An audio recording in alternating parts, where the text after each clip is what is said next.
Hello, everyone, and welcome back to another segment here on GEMS podcast. With me today is a very special guest by the name of Sharon Silver, and she will be in the hot seat for the next 30 minutes. But let me tell you a little bit more about my amazing guest. Sharon Silver, it took almost slapping her son for Sharon to realize she was about to repeat how she'd been raised. She knew things had to change. After an education in parenting, early childhood development, and interpersonal processes, plus 4 certifications in parenting from the Cline Fay Institute, INCAF, and the Gesell Institute of Child Development, Sharon wrote, "Stop reacting and start responding. 108 ways to transform behavior into learning moments," and proactive parenting was born. Sharon's warmth, practical honesty, and holistic point of view let audiences know it's possible to create learning moments without yelling, so they aren't emotionally exhausted. As a result, parents stop feeling like a full-time maid, bookkeeper, chief cook, bottle washer, therapist, and an all-around frustrated mom boss. Hence, proactive parenting. So let's bring on the woman behind it all, Sharon Silver. Hi, thank you for having me. My pleasure, Sharon, and I am super excited to learn more about this topic. As you know, a secret that the audience may or may not know, I am on my motherhood journey. Yes, congratulations. Thank you. And today we're going to spend time just talking about parenting and correcting behavior mindfully, yet authoritatively. So before we jump into the meat of the conversation, I definitely want to give the audience a chance to connect with you in a fun and personal manner. So there are 2 options. We could do an icebreaker or a rapid fire 10-question game. What are you in the mood for? I'll do 10 questions. Okie dokie. Can't say I can answer all of them, but I'll do them. We're playing rapid fire with Sharon and Genesis. Do do do do do do. Question 1: what is one piece of advice someone should have given you when you were younger? Don't trust the advice of everybody else. Question 2: favorite color? Cornflower blue. Question 3: would you rather a dream car, dream home, or who says you can't have it all? Let's have both.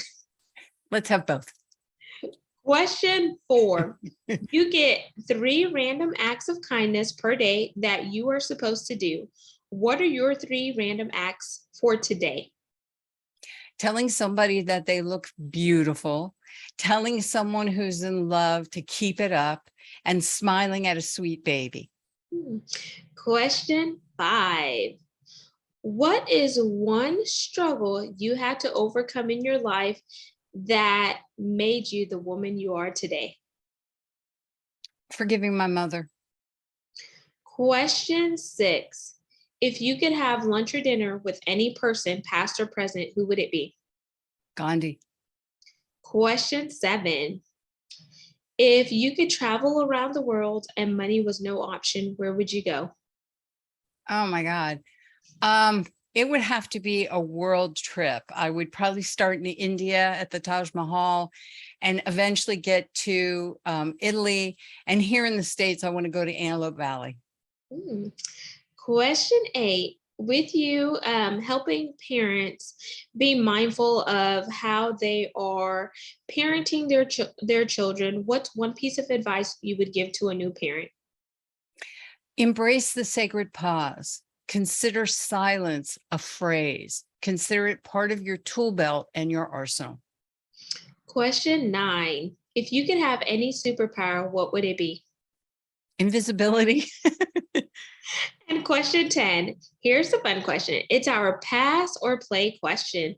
If you pass, you throw the ball to me and you get to ask me a question. If you choose to play, I ask one last question to wrap up rapid fire. So do you want to pass or play?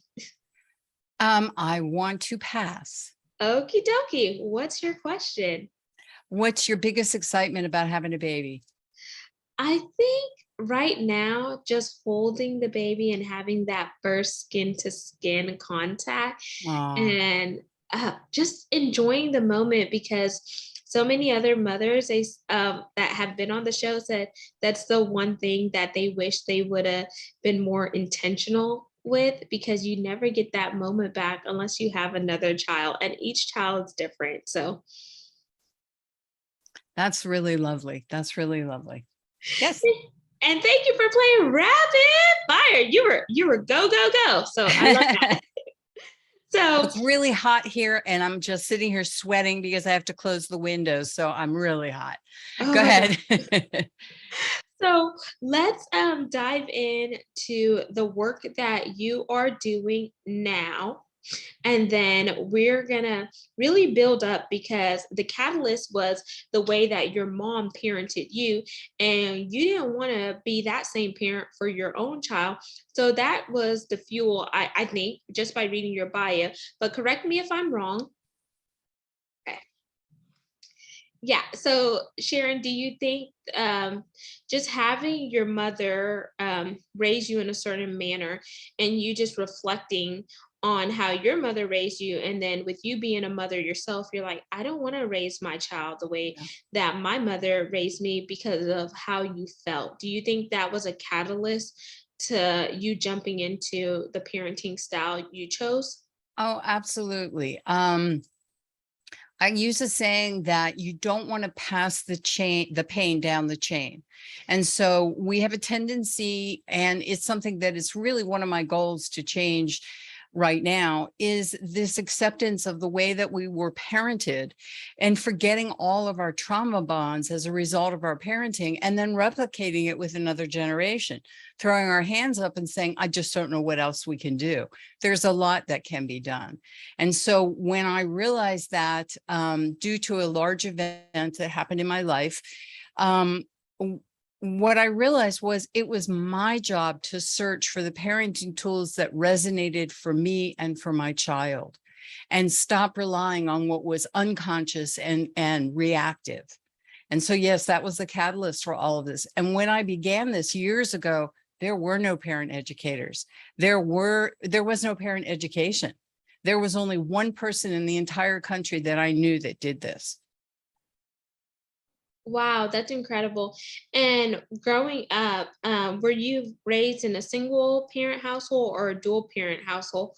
And if you were in a dual parent household, how was the parenting different between your mom and your dad, if your dad was part of the picture? Yeah, my dad was part of the picture, but I was raised in the early 60s. So everything was changing in the world, as similar to now. You know, all of our fundamental beliefs about life were changing. And my father was very much involved in that. And he straddled the business world and then wanting to go more toward the spiritual realm. So he was never home. And when he parented, he's very distant. My mother, I believe, was either bipolar or depressed, I'm sure. And so she was pretty much distant. So that kind of style left a huge void in my life of not knowing, well, what do you do if you don't ignore and if you don't scream and you don't yell? What do you do?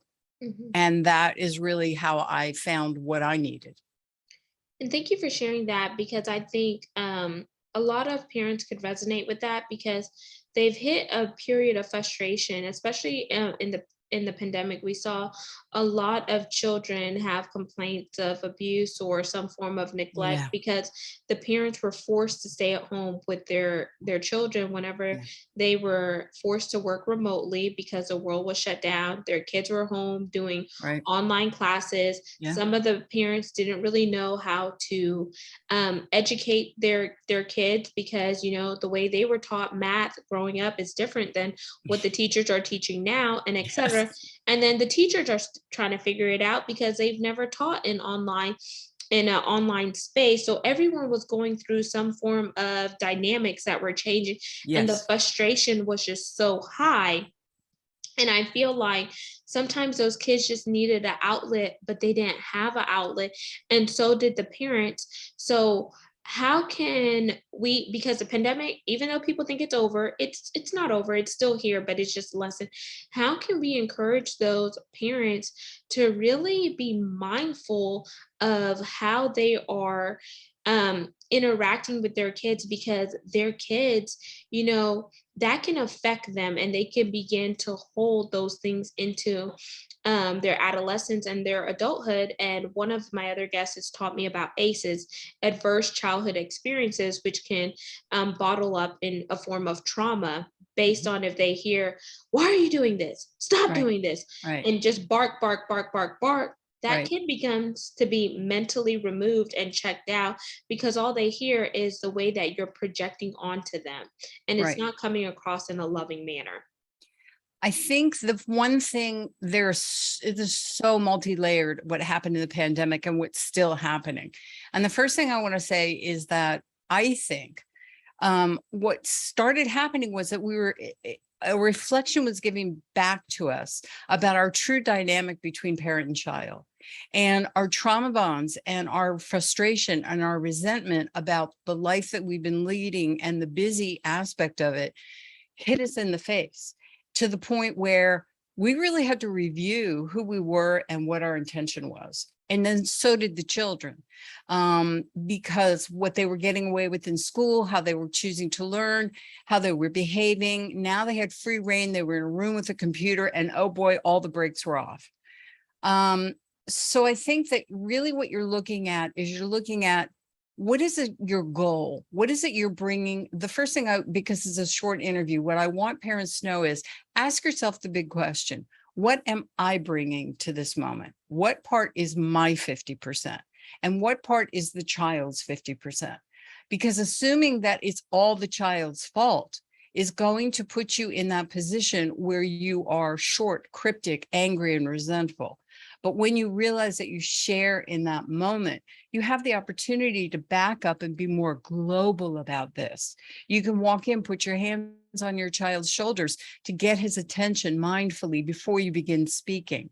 You can ask questions instead of, "Why aren't you doing this?" You can ask, "Sweetie, what's making it hard for you to do that today?" Yeah, you still have to do it, but what's making it hard for you today? So there were many things that I'm hoping that as a result of the pandemic, and parents need to find those skills, that they search people like me out, so they realize there is more we can do and it will work for you. It's a win for both. It's not just for the parent, for the child. We need to remember our mindful authority. We need to remember our role as parents. We are the authority. Our children are looking for us to give them the boundaries. Now the question is, how do we do that? Do we replicate what was done to us because that went so well that we have the trauma bonds to show it? Or do we change and still remain the authority, but mindfully? So that's the challenge. And I love that challenge, because now I could really see how the proactive parenting is Yeah. coming into place versus just being reactive and just Yeah. being like the drill sergeant, because kids don't react to drill sergeants and etc. And there has been some statistics that have shown when a kid feels like their parent is some form of being a drill sergeant, and Mhm. they're not feeling seen as well as heard, then they begin to act out in school. And that kid could be very bright, but they have a lot of behavioral problems because they're seeking attention, because they're not getting the attention and love at home.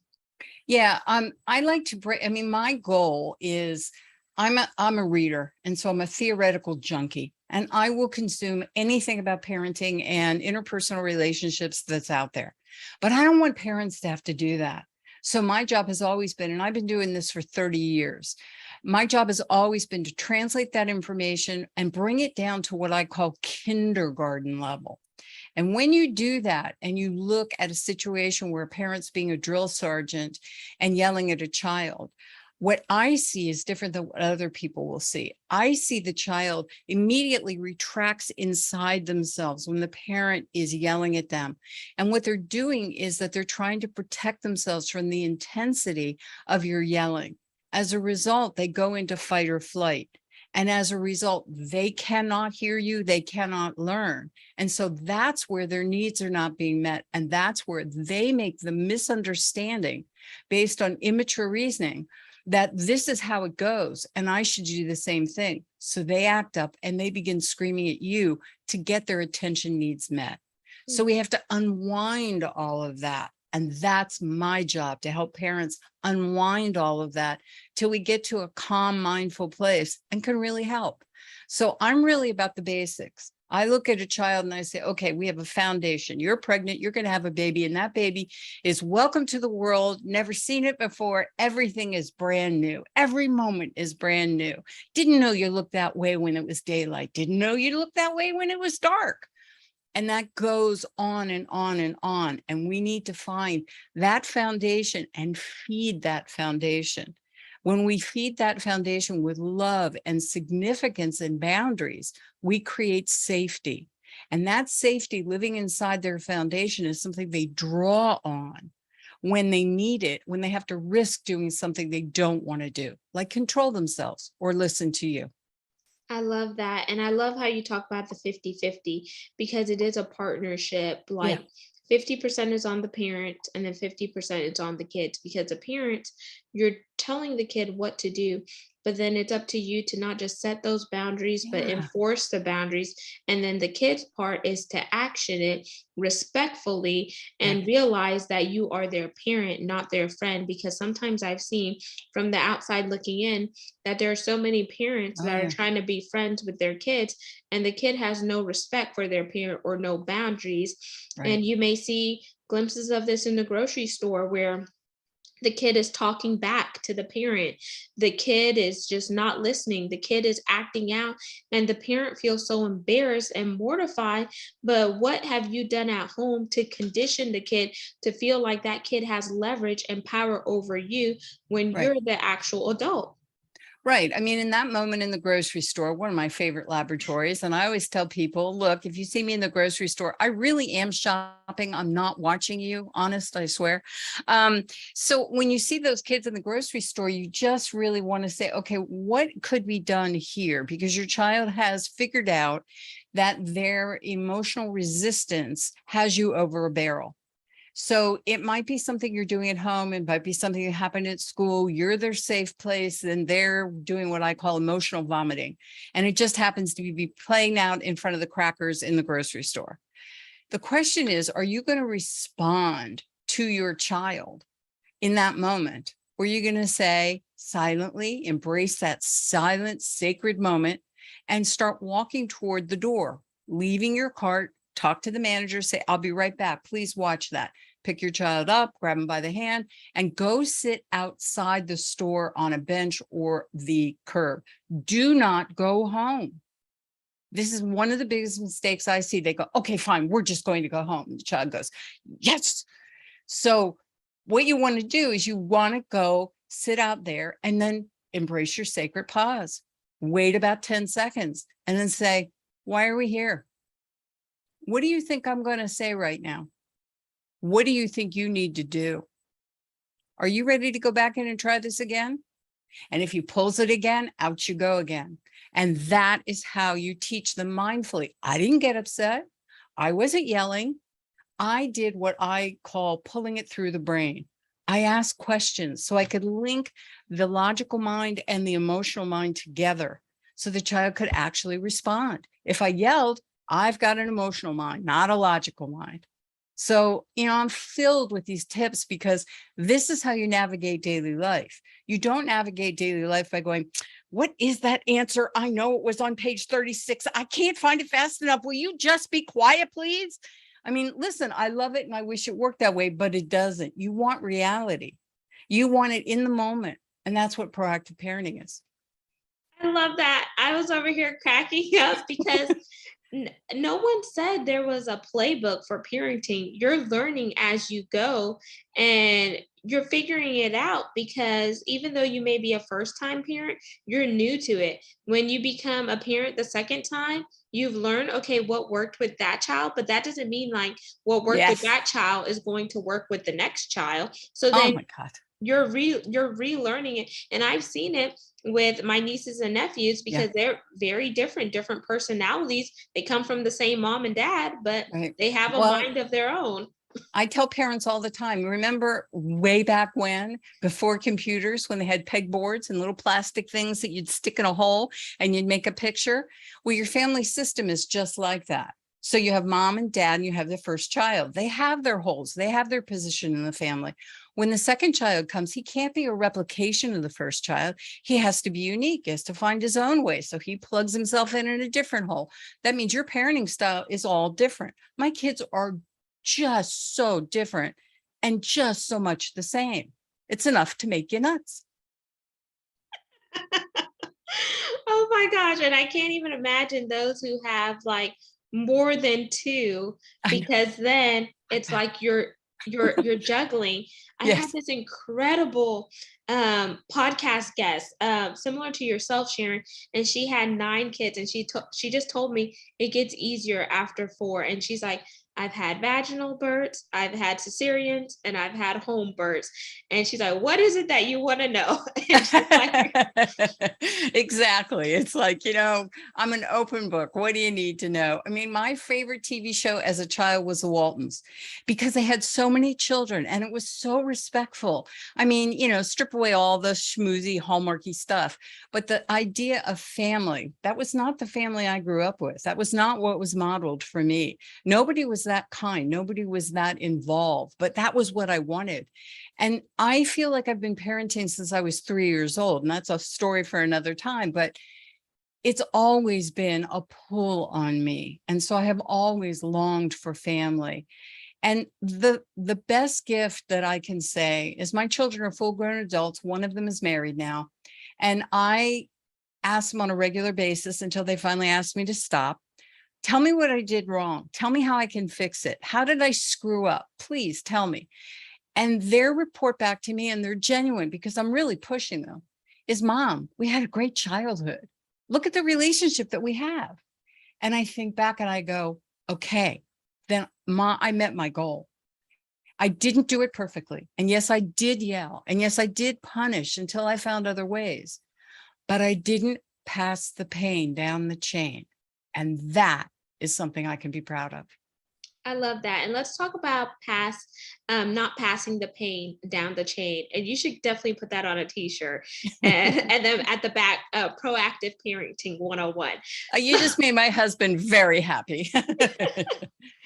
So not passing the pain down the chain. I could actually just visualize that on a t-shirt, Yeah, really. I see the chain link. I see like a pain and a little angry face, and then on the back I see your logo, positive, proactive parenting I with love it. a spin of positivity. I love it. I love it. And what are 5 tips? And these 5 tips, I want you to think about them from a emotional standpoint, a physical standpoint, and a spiritual standpoint. And the reason why I bring up spirituality is because some parents who have grown up in a very religious and spiritual household, they feel conditioned based on what they were told by their parents. Spare the rod, spoil the child. Yeah. And they believe in the corporate punishment set, Yes. where they believe in spanking. And then modern day, depending on what state you live in, it is illegal to spank your kid anywhere else outside of the bottom or the buttocks area. And then when you think about emotional mental parenting, is how does your parenting style affect your kid, and are you paying attention to it from a holistic vantage point? So do Mm. you have 5 tips that we can share? Let me just see if I can get all that in 5 tips here. All right, let's start with the physical. The physical thing that I would love to say is that a child's brain is not fully developed until they're age 25. And so when you are shouting from another room and you look at your child and they're not responding and they're not doing what you say, you immediately categorize them as being a bad listener or a bad child. No, what's happening is that moment is a moment where they are processing. And depending on their age, they're processing your calling their name. Believe it or not, there's a developmental imperative for little people. I think it's about age 2. I can't 2 or 3, where when you call their name, their response is not, oh, mommy called my name. Their response is, wow, someone has the same name I do. That's cool. And they don't react. So walk in, put your hands on them, wait a moment, and let their brain go from one center to the next so that they're processing, oh, mom wants to talk to me. So that would be physical. Emotional, I would say your needs are as important as your child's. And if you do not honor them, don't make it so that, this is my time and I have to have it. But you know what, babe, I'm really tired right now and I don't have the energy for it. How can we do this so that I don't have to move?